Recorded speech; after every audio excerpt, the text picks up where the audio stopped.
안녕하세요. 세상의 나그네 오목사입니다. 지난 시간에 이어 계속해서 콘스탄틴 대제를 보시겠습니다. 콘스탄틴은 312년부터 기독교를 공공연하게 후원했습니다. 그는 이 마술과 초혼 행위를 금지하고 비윤리적인 이 우상 숭배 행위를 자행했던 이방 신전들을 폐쇄했습니다. 십자가형과 투우 경기를 금지했고 기독교인들에게는 군복무의 임무가 면제되었습니다. 나아가 교회에 땅과 건물을 선물했으며 과거 압수했던 것들을 반환했습니다. 313년 라테란 궁전을 교황에게 기증했으며 바티칸 베드로 무덤 위에 성 베드로 대성전의 건축을 시작했습니다. 라테란 궁전은 나중 교황의 속권의 상징이 되었고 성 베드로 대성전은 교황의 교권의 상징이 되었습니다. 황제의 모친 헬레나는 노년에 성지를 순례하여 예수의 묘지 위에 성묘교회, 베들레헴의 성탄교회, 그리고 감람산 교회를 세웠습니다. 많은 기독교인들이 그녀의 예를 따라 예루살렘으로 순례를 가기도 했습니다. 황제는 트리어 황도 안에 이중교회도 건립했습니다. 318년 감독들을 민사소송의 심판관으로 임명했습니다.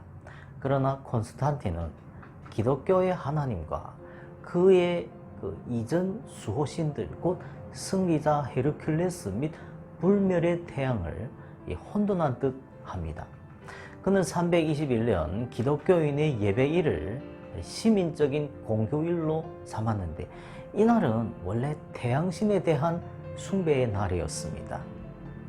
그리스도는 이 불멸의 태양신의 한 시현이었습니다. 아마도 323년까지 콘스탄틴은 기독교를 완전히 이해하지는 못한 듯합니다. 그는 337년 임종시에 세례를 받았습니다. 동방교회에서 그는 준사도 13번째의 사도로 공경받고 있습니다. 그가 기독교에 기친 사소한 공과 관은 차치하더라도 그는 로마 가톨릭 교회의 생성에 지대한 공헌을 했다는 것만은 확실한 것입니다. 이러한 일련의 조치에 탄복한 유세비우스는 그를 이상적인 기독교 통치자로 그의 제국을 메시아 왕국으로 묘사했던 것입니다. 반면 기독교 덕분에 제국은 통일될 수 있었으며 더 오래 존속할 수 있었다는 점입니다. 또한 기독교적 도덕성 때문에 백성들의 삶은 개선될 수 있었습니다. 로마 제국을 기독교 제국으로 변모시키려던 황제의 노력의 결과 서방은 동로마 제국을 건설할 수 있었습니다. 이곳은 유럽과 아시아가 만나는 곳이었습니다. 왜냐하면 이 로마는 이 종교적으로 이단과 미신으로 충만했으며 군사적으로 이 방어하기가 어려웠기 때문입니다. 서로마의 경계선인 이 다뉴브 강과 라인 강이 이 야만인들에 의해 쉽게 침범당했지만 이 전략적으로 비잔틴의 보스포루스 해협은요, 이 자연적인 장애물로서 동로마를 잘 보호해 주었습니다. 또한 로마는 이 보수적인 귀족 가문들이 이 세력을 굳히고 있는 곳이기도 했습니다.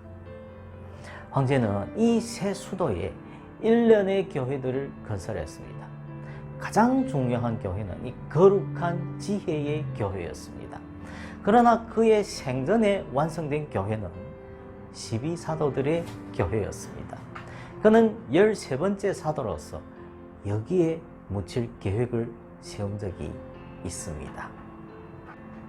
콘스탄틴의 1차적인 관심은 하나님의 도성이 아니라 세상 도성이었습니다.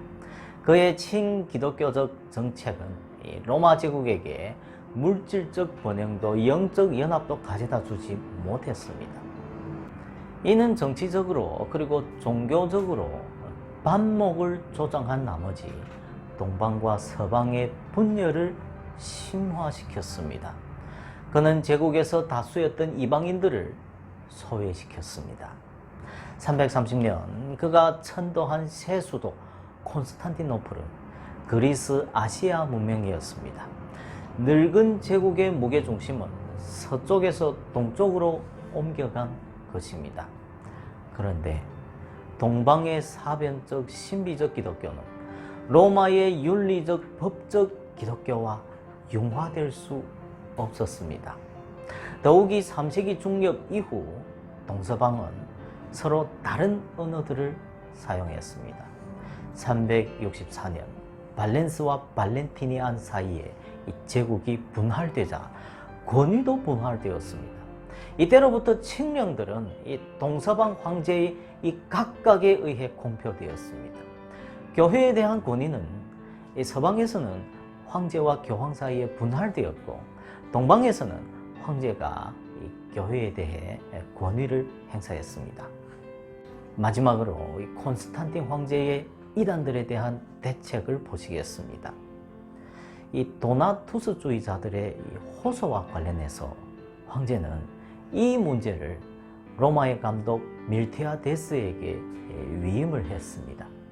교황은 이 로마 지역에서 교회 회의를 개최하여 이 가이실리안이 카르타고의 적법한 감독이라고 선언했습니다.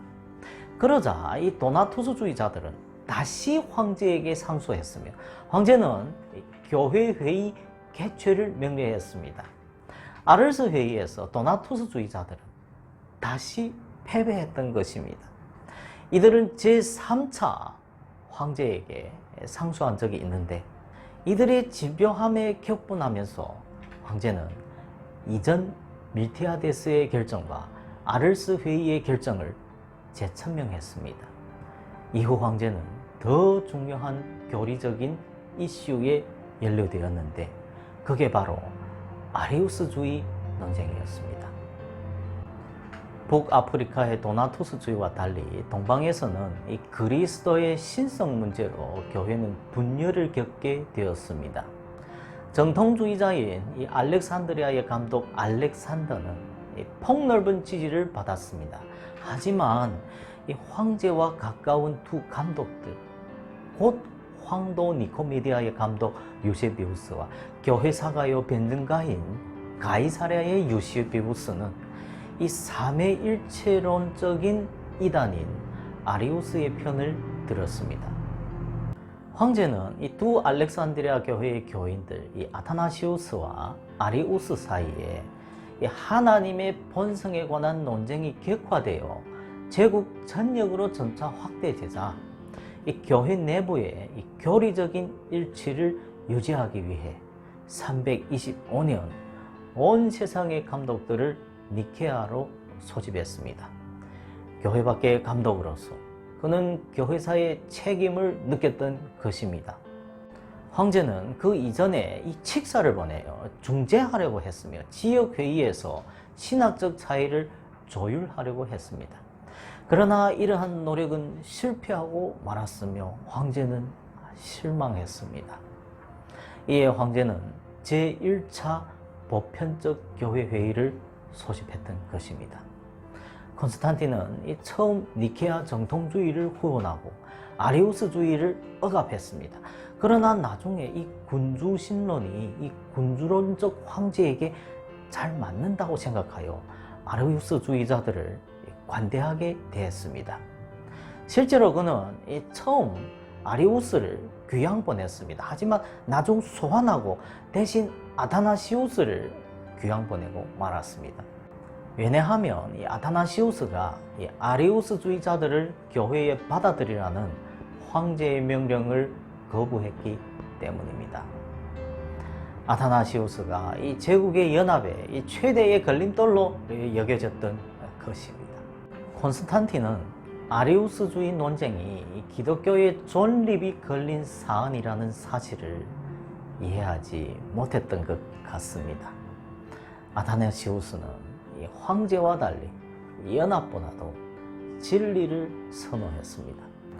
니케아 회의 직후 황제는 이 동방에서 이단들과 분리주의자들을 축출했습니다. 나중 그는 노바티안주의자들에 대한 칙령을 철회했습니다. 어떻든 콘스탄틴이 사후 그의 두 아들들은 부친을 이어 이방 사상의 억압과 희생제사의 금지를 강화했으며 교회와 성직자들에 대한 특혜를 확대했습니다.